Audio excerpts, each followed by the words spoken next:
अरे निधि, तेरे तो भाग्य खुल गए। इतने बड़े घर से रिश्ता आया है। पिता सोहनलाल जी चहकते हुए बोले, सुनिए जी, पर पैसे वाले घरों में गरीब घर की लड़की सिर्फ सजावटी सामान होती है। बहुत कम घर ऐसे होते हैं जहां वो बहू का मान पाती है। अच्छे से जांच पड़ताल कर लीजिएगा, कहीं लड़के में कोई ऐब ना हो, शराबी ना हो, या लड़के को रिश्तों और पैसों की कद्र ना हो। वैसे शादी या दोस्ती अपने से बराबर या थोड़ा बहुत ऊंचे नीचे स्तर पर करनी चाहिए। ऐसी बेमेल जोड़ियों की निपटी नहीं है। निधि की मां सरस्वती जी ने संदेह जाहिर करते हुए कहा, मां, क्या परेशानी है आपको? आप हमेशा से चाहती थी ना कि मेरी शादी अच्छे घर में हो, जहां सब सुविधा मिले, प्यार सम्मान मिले। अब जब सामने से रिश्ता आया है तो आपको इसमें भी संदेह हो रहा है। मैं सुंदर हूं, भाग्यशाली हूं, इसलिए अमीर घर से रिश्ता आया है। आप ज्यादा नेगेटिव ना सोचें। निधि ने सरस्वती जी से कहा। निधि की मां, तुम चिंता ना करो, सब देख परख कर ही रिश्ते की बात आगे बढ़ाएंगे। पहले तो उन लोगों ने निधि की कुंडली मंगवाई है, कुंडली मिलाकर ही बात आगे बढ़ाएंगे। सोहनलाल जी बोले। निधि का बायोडेटा भेजा गया, जिसमें उसकी फोटो के साथ जन्म का समय, शिक्षा, उसके शौक सब लिखा था। कुछ ही दिनों में लड़के वालों के यहाँ से फोन आता है कि दोनों बच्चों की कुंडली मिल गई है। अब हम रिश्ते की बात आगे बढ़ा सकते हैं। लड़के वालों को निधि पसंद आ जाती है। हम शादी धूमधाम से करना चाहते हैं, पर आप लोग जरा भी चिंता ना करें, सब इंतजाम हो जाएगा। लड़के के पिता ने कहा। कुछ ही महीनों में बिना किसी विघ्न के निधि और केशव की शादी हो जाती है। निधि के लिए किसी सपने से कम नहीं था। एकदम परियों की कहानी सी शादी थी। बिना दान दहेज अमीर घर में शादी हो गई, जहां उसको किसी चीज की कमी नहीं थी। सच में निधि बहुत किस्मत वाली निकली।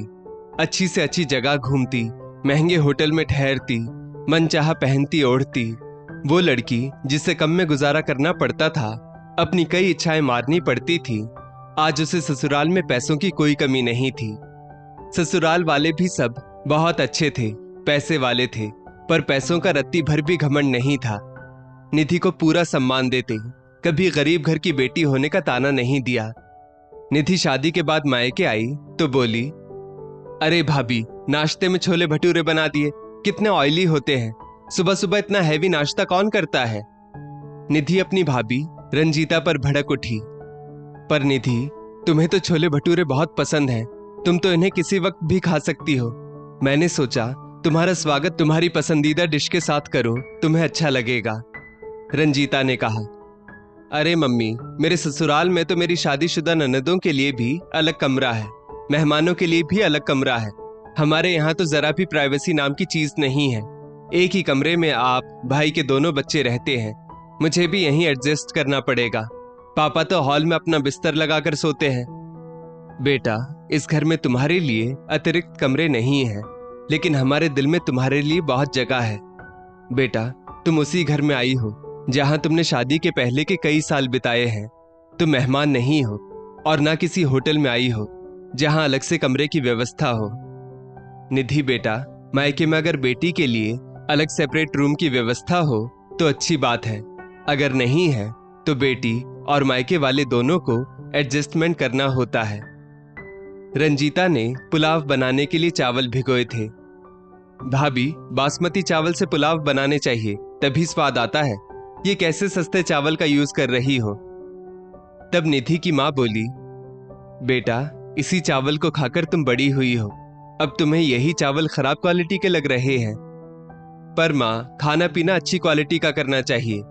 निधि बोली, तेरी बात सही है, पर उसके लिए ऐसी आमदनी भी तो होनी चाहिए, चादर देखकर ही पैर पसारने चाहिए। मां ने निधि को समझाया। रात को भाई आया तो निधि फिर बोली, भैया, अब इस हॉल में भी एसी लगवा लो, बिना एसी के घबराहट होती है। भाई बस हाँ में जवाब देकर रह गया। निधि को अभी मायके आए 2 दिन ही हुए थे। उसने माँ से कहा, माँ, मुझे विदाई में अच्छा सामान देना, महंगे कपड़े, ससुराल में सबके लिए कपड़े, कोई सोने का गहना भी दे देना, कान के बूंदे, अंगूठी दे देना। दीदी की तरह 1100 का लिफाफा मत करना। बड़े घर में बेटी दी है, रिश्तेदारी तो निभानी ही पड़ेगी। निधि ने कहा, बेटा, हमारे लिए हमारी दोनों बेटियां बराबर हैं। जितना नेक बड़ी बेटी तनु को देते हैं, उतना ही तुम्हें देंगे। किसी को कम ज्यादा नहीं, इससे मनमुटाव आ जाता है। पर ससुराल में मेरी क्या इज्जत रह जाएगी? निधि गुस्से में बोली। भाभी, भैया से कहकर इस दिवाली घर की मरम्मत तो करवा लो, नए सोफे ले लो, एसी लगवा लो, किचन में चिमनी लगवा लो, और भाभी आप भी थोड़े अच्छे कपड़े पहना करो। भाभी, बाथरूम में अच्छा शैम्पू और साबुन नहीं है, कंडीशनर भी नहीं है। कंडीशनर लगाना जरूरी है, वरना बाल खराब हो जाते हैं। निधि ने कहा। अरे ननद रानी, 24 साल तुमने यही साबुन शैम्पू यूज किए हैं, कंडीशनर तो लगाया ही नहीं। घरेलू चीजें उपयोग में लाकर हमारे बाल और त्वचा अभी तक अच्छी है, रंजीता ने निधि को समझाया। अगले दिन माँ ने कहा, निधि बेटा, बहू नाश्ता बना रही है, ऐसा करो तुम तब तक घर की डस्टिंग करके झाड़ू लगा दो। अरे माँ, मुझसे नहीं होगी घर की सफाई, काम वाली लगा लो ना, निधि बोली। बेटा, बर्तन करने तो बाई आती है, हमारा बजट इतना नहीं है कि हर काम के लिए काम वाली रखें, माँ ने स्पष्ट रूप से कहा। निधि, 2 महीने ससुराल में क्या रही, अब तुम्हें इस घर और घर वालों में 1000 कमियां दिखाई देने लगी। हम निम्न मध्यम वर्गीय परिवार के हैं, तुम्हारी शादी में हमने सारी बचत लगा दी, अब इतनी सारी सुविधा के लिए वक्त लगेगा। तुम यहाँ घर देखने आई हो या हमारे साथ अच्छा समय बिताने? भाभी रंजीता बोली। मैं तो आना ही नहीं चाहती थी, पर रिवाज है, आना पड़ा, वरना ससुराल वाले कहते मायके में बहू की कोई कद्र नहीं है। निधि की बात सुनकर सब सन्न रह गए। कभी वो कहती, भैया नेचुरल की सीताफल आइसक्रीम लाना, कभी कहती मिक्स फ्रूट शेक ले आओ, कभी कहती इटालियन खिलाने ले जाओ, कभी कहती थाई खाने चलते हैं। सिर दर्द बन चुकी थी निधि अपने मायके वालों के लिए। पिता तो रिटायर हो चुके थे, पर भाई ने अपनी हैसियत अनुसार निधि को 2 सूट, 2 साड़ी और 1100 रुपए का लिफाफा दिया। निधि संतुष्ट तो नहीं थी, पर क्या कर सकती थी। कुछ महीनों बाद निधि की सास ने कहा, निधि, अगले महीने हमारे ब्रांडेड वेडिंग कलेक्शन के नए शोरूम की ओपनिंग है, हम तुम्हारे मायके वालों को फोन करके इनवाइट करेंगे, तुम्हारे पापा को तुम्हारे ससुर जी फोन करेंगे, और मैं तुम्हारी माँ और बहन से फोन पर बात कर लूंगी। इसके अलावा भी किसी को बुलाना हो तो बुला लो। नहीं मम्मी जी, मुझे और किसी को नहीं बुलाना, निधि ने धीरे से कहा। निधि ने तुरंत अपनी माँ को फोन लगाया।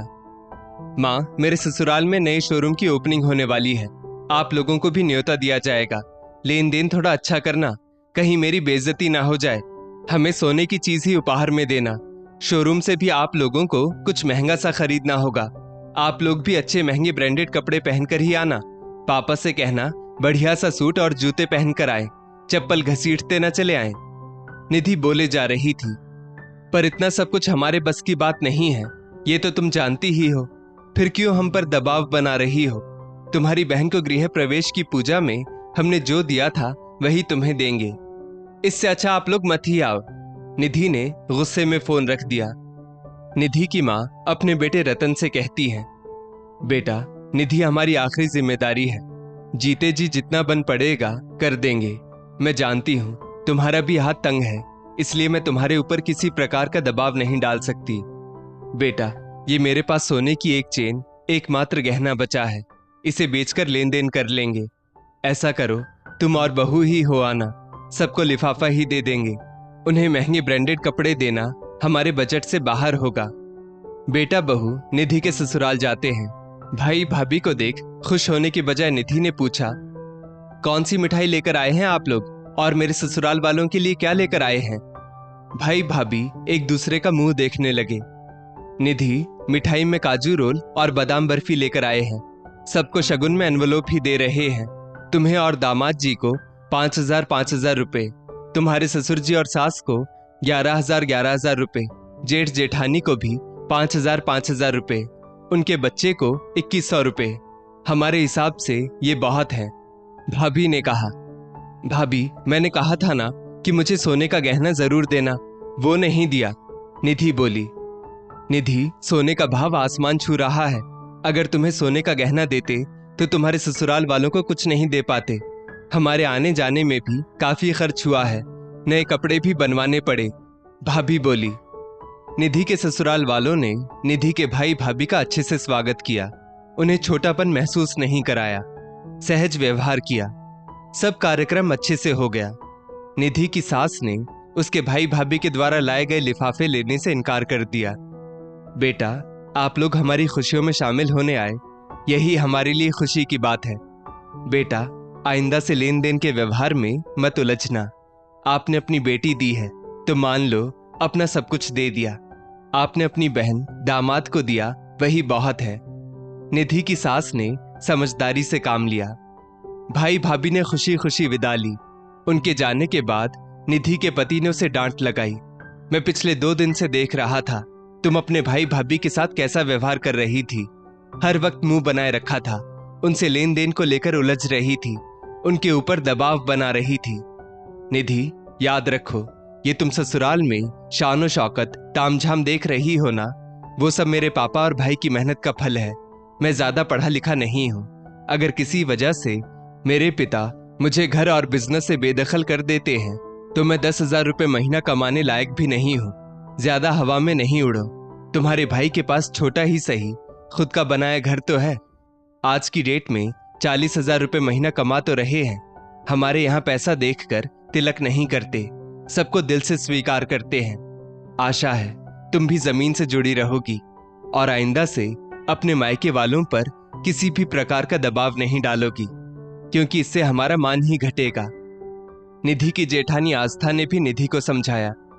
निधि, मैंने तुम्हें अपनी छोटी बहन माना है, इसलिए कह रही हूं, तुम नसीब वाली हो कि तुम्हारे मायके वाले तुम्हारी खुशियों में शामिल होने आ सके। मेरे यहां से तो कोई नहीं पहुंच सका, क्योंकि सब यूएस में रहते हैं। मेरा मायका अमीर है, पर सुख दुख में हमेशा चाहकर भी साथ खड़े नहीं हो पाते। मायका मायका होता है, चाहे अमीर हो या गरीब। जो सुकून मायके में मिलता है वो अमीर ससुराल होने पर भी नहीं मिल पाता। इसलिए अपने मायके वालों की कद्र करो। पति की डांट और ससुराल वालों के समझाने से धीरे धीरे निधि के व्यवहार में परिवर्तन आने लगा। दोस्तों, अगर गरीब घर की बेटी बहू बनाकर लाते हैं तो ससुराल वालों को समझदारी दिखानी चाहिए। बहू के मायके वालों को सहज महसूस कराना चाहिए।